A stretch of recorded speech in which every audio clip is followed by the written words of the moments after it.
Bem-vindos ao podcast O Vizinho do Lado. Eu sou o Tomás. E eu sou a Madalena. Neste episódio vamos mergulhar numa história que deixou Portugal em suspenso. Um nome que ficou gravado na memória coletiva. Joana Cipriano. Joana Cipriano, uma menina de 8 anos que, de repente, desaparece, sem deixar rasto. Um caso que começa, bem, como o pior pesadelo para qualquer família, Exato. mas que rapidamente se transforma em algo muito mais complexo, mais sombrio até. Um labirinto de suspeitas que aponta para o sítio mais impensável. A própria família. Precisamente. Estamos em setembro de 2004. Figueira, uma aldeia pacata ali perto de Portimão, no Algarve. Sim. Joana Cipriano sai de casa. A mãe diz que foi à mercearia, ali mesmo ao lado, comprar leite e açúcar. Coisa de, 200 metros, talvez? Tão perto, 200 metros. Uma distância mínima. Mas o facto é que ela nunca chegou à mercearia e nunca mais voltou a casa. É arrepiante pensar nisso. 200 metros. O que acontece a seguir? O alerta é dado logo. Sim, a mãe, a Leonor Cipriano, dá o alerta e a comunidade mobiliza-se rapidamente. Começam as buscas, a GNR, bombeiros, muitos vizinhos. Todos à procura. Todos procuram a Joana por todo o lado. Mas as horas passam, os dias e nada. Zero. A angústia vai crescendo, claro, mas ao mesmo tempo o foco da investigação começa a dar uma volta inesperada e bastante arrepiante. Inesperada como? Deixam de procurar só fora e começam a olhar para dentro, é isso? Exatamente isso. A Polícia Judiciária, a PJ, entra em campo. E as atenções começam a virar-se para a mãe, a Leonor, e também para o irmão dela, João Cipriano, que era tio da Joana e vivia com elas. Para a mãe e para o tio. Sim. Os investigadores começam a sentir que algo não bate certo nas histórias que ouvem. Eles chegam mesmo a falar em manobras de diversão sucessivas, numa tentativa clara de os desviar da verdade. Manobras de diversão. Mas vindas da mãe e do tio da criança desaparecida. Isso é muito perturbador. Que tipo de manobras eram essas? Estavam a mentir, era isso? Uhum. A sensação da PJ era essa. Havia contradições nos depoimentos, informações muito vagas, uma aparente falta de cooperação que, claro, levanta logo suspeitas. Percebo. A investigação transforma-se numa espécie de braço de ferro, uma luta contra um muro de silêncio, ou pior, contra histórias que pareciam inventadas. E esse muro era erguido justamente por quem mais devia querer encontrar a Joana. E no meio disto tudo, a pergunta que não cala. Onde está a Joana? Encontraram alguma coisa? Uma pista física? Um vestígio? Qualquer coisa que indicasse o que lhe aconteceu? E é aqui, precisamente aqui, que o caso ganha a sua dimensão mais macabra e que o marcaria para sempre. O corpo da Joana nunca foi encontrado. Nunca. Nunca. Nada. Nem uma peça de roupa, um fio de cabelo, um vestígio biológico que fosse conclusivo. Nada. Um desaparecimento absoluto. E esta ausência torna-se o ponto central e o mais angustiante de toda esta história. A ausência do corpo? Meu Deus. Isso muda tudo, não muda? Porque torna o impensável, a hipótese de homicídio, ainda mais difícil de provar. Exato. Mas, ao mesmo tempo, alimenta as piores suspeitas, não é? Como é que se pode ter a certeza do que aconteceu sem o corpo? É isso mesmo. Sem corpo não há uma causa de morte óbvia, não há aquela prova física irrefutável do crime, mas, por outro lado, essa ausência total, quando juntas as suspeitas sobre a família, cria uma atmosfera de horror. A própria falta de uma explicação minimamente plausível para o desaparecimento começa a pesar contra a mãe e o tio. E imagino que, com estes ingredientes todos, a comunicação social tenha caído em força sobre este caso. Criança desaparecida, suspeitas na família, a falta do corpo. É a receita perfeita para um frenesi mediático. Foi exatamente o que aconteceu. Portugal ficou obcecado com o caso Cipriano.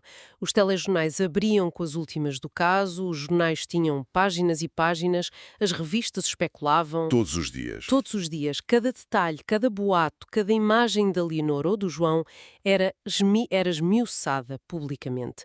A aldeia da Figueira, de repente, era o centro das atenções do país inteiro. E essa pressão mediática tão intensa, como é que interfere com a investigação? E com a forma como as pessoas viam os suspeitos? Porque nesta fase eles eram ainda apenas suspeitos, certo? Tecnicamente, sim, eram suspeitos, mas a realidade no terreno era bem diferente. O impacto dos média foi brutal. E começa aqui um choque de direitos fundamentais. Como assim? Por um lado, tens o direito do público a ser informado. Está na nossa Constituição, artigo 37, e é inegável o interesse público num caso destes. Mas, por outro lado, esse direito esbarra, e esbarra violentamente, com o princípio da presunção de inocência. Que também está na Constituição. Exato, artigo 32. Um pilar do nosso sistema judicial. Toda a gente é inocente, até prova em contrário, decidida em tribunal. Só que, na prática, com os holofotes todos virados, esse princípio parece que se evapora um bocado, não é? A mãe e o tio passaram a ser vistos quase como culpados antes mesmo de haver uma acusação formal sólida. Sem dúvida nenhuma.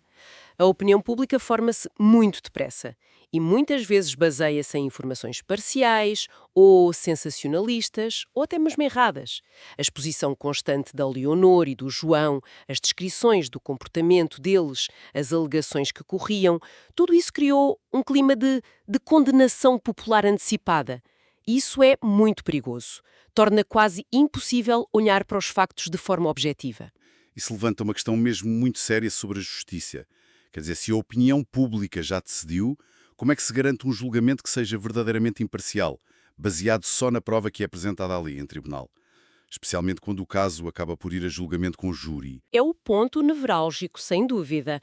Eventualmente, o Ministério Público avança e deduz acusação contra a Leonor e o João Cipriano, e os crimes são os mais graves do nosso Código Penal, coautoria em homicídio qualificado. Ou seja, matar a Joana de forma particularmente grave ou cruel. Exatamente. E também profanação de cadáver, que implica tratar o corpo de forma desrespeitosa ou escondê-lo. Dada a gravidade disto tudo e a pedido da acusação ou da defesa, o caso é levado a tribunal de júri. Tribunal de júri. Muita gente pensa logo naquele modelo americano dos filmes com 12 cidadãos a decidir tudo sozinhos. Mas em Portugal é diferente, não é? Sim, é bastante diferente. O nosso modelo chama-se escabinado. Está previsto no artigo 207º da Constituição para crimes graves, exceto terrorismo ou crime organizado, o tribunal é misto. Misto? Sim, tens 3 juízes de carreira, que são profissionais do direito, e 4 cidadãos comuns, os jurados, que são escolhidos por sorteio. E há também 4 jurados suplentes. E o mais importante, a decisão sobre os factos, o que é que aconteceu, e sobre a aplicação da lei, incluindo a pena, é tomada em conjunto por todos, juízes e jurados. Decidem em conjunto. Isso quer dizer que os jurados não estão isolados, mas, ainda assim, são cidadãos que estiveram expostos a toda aquela informação mediática. Como é que se garante que a decisão deles é tomada só com base no que ouviram e viram ali, na sala de audiências? Essa é a grande interrogação e a fragilidade que muitos apontam a este sistema. É verdade que as deliberações são secretas, mas a decisão final tem de ser fundamentada por escrito, o que já é um controle importante, mas a dúvida fica sempre até que ponto aquela avalanche de notícias antes do julgamento não contamina a percepção dos jurados. Neste caso específico, a acusação do Ministério Público foi implacável. Pediu penas muito próximas do máximo, de 25 anos, mesmo sem o corpo. A tese era clara. A mãe e o tio mataram a Joana e fizeram desaparecer o corpo. Mas como é que se sustenta uma acusação de homicídio sem a prova principal, sem o cadáver? Que provas é que eles apresentaram em tribunal? Foi um julgamento muito complexo, claro. Baseou-se essencialmente em prova indiciária. Indícios. Indícios, sim. A acusação focou-se muito nas contradições dos arguidos, no comportamento deles que foi considerado suspeito, em testemunhos de vizinhos e em vários elementos que a PJ recolheu que, no seu conjunto, apontavam para um cenário de crime dentro de casa. E o Tribunal de Júri de Portimão acabou por aceitar essa tese. Mesmo sem o corpo. mesmo sem o corpo. Consideraram que a prova era suficiente para formar a convicção de que a Joana tinha sido morta pelos arguidos.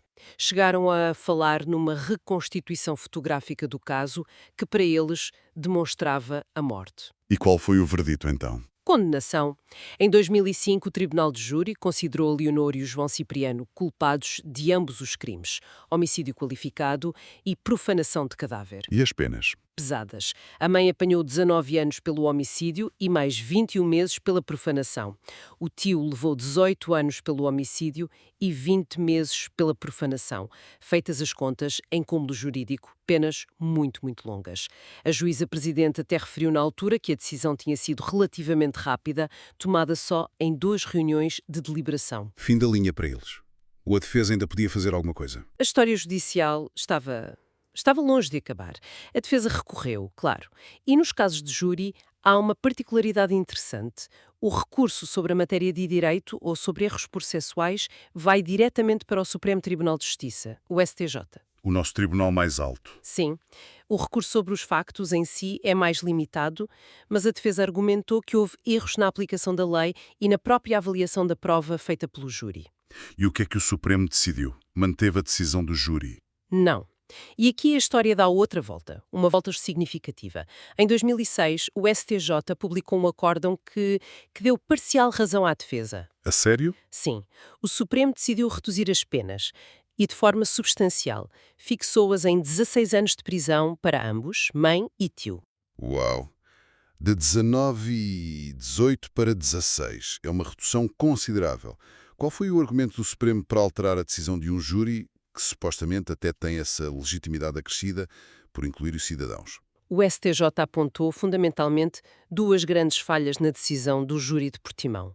A primeira, e talvez a mais importante, foi a violação do princípio indúvio pro reo. A tal questão da dúvida. Exato. É um princípio básico do direito penal, ligado à presunção de inocência. Se há uma dúvida razoável sobre factos que são essenciais para condenar alguém ou para agravar a pena, essa dúvida tem de beneficiar o arguido. O Supremo entendeu que, especialmente quanto à qualificação do homicídio, se era mesmo qualificado, e quanto à intensidade da intenção de matar, o dolo, o Tribunal de Júri não tinha conseguido dissipar todas as dúvidas razoáveis e, por isso, devia ter sido mais favorável aos arguidos. Ok, percebo. E a segunda falha? A segunda falha, segundo o STJ, foi a violação da proibição da dupla valoração. Isto tem a ver com o artigo 71 do Código Penal sobre como se mede a pena. Dupla valoração. O que é isso? Basicamente, o Supremo considerou que o Tribunal de Júri usou as mesmas circunstâncias agravantes, por exemplo, a crueldade do ato ou a relação familiar, para 2 coisas diferentes. Primeiro, para qualificar o homicídio, ou seja, para torná-lo mais grave que um homicídio simples e, assim, aumentar a moldura penal. E depois usaram essas mesmas circunstâncias, outra vez, para escolher uma pena muito alta dentro dessa moldura que já estava agravada. Seria como usar o mesmo facto para castigar 2 vezes. Exatamente essa é a ideia. Não se pode valorar o mesmo facto 2 vezes para agravar a situação do arguido. Então quer dizer que o Supremo não pôs em causa se eles tinham ou não cometido o crime, mas sim como é que a lei foi aplicada para chegar àquelas penas tão altas. Foi mais uma questão técnica, de direito. Essencialmente, sim. O STJ, no acórdão, até faz questão de reconhecer a importância e a legitimidade democrática do júri. Dizem que a participação de cidadãos dá uma maior fiabilidade à apreciação dos factos, o que é interessante, mas reforçam que essa legitimidade não torna o júri imune a erros de direito ou à violação de princípios fundamentais. E o controle desses erros cabe aos tribunais superiores, como o STJ. No fundo, é a lei, os princípios legais, a sobreporem-se a uma convicção que talvez tenha sido mais emocional ou influenciada pelo contexto mediático que se viveu no júri. Mesmo assim, essa decisão do Supremo deve ter sido muito controversa. Reduzir as penas num caso destes tão mediático. Houve unanimidade lá no Supremo? Todos os juízes concordaram? Não, não houve. E isso mostra bem a fratura que este caso provocou, mesmo no topo da nossa justiça. Houve um voto de vencido nesse acórdão do STJ. Um juiz discordou. Um dos juízes conselheiros discordou da decisão da maioria. E ele foi ainda mais longe. Argumentou que a condenação original, lá de Portimão, se tinha baseado em meras suposições. e que a violação da presunção de inocência tinha sido ainda mais grave do que o próprio acórdão da maioria admitia. Para este juiz, a dúvida era tão fundamental que se calhar nem devia ter havido condenação por homicídio. Uau! Uma divisão mesmo profunda, portanto.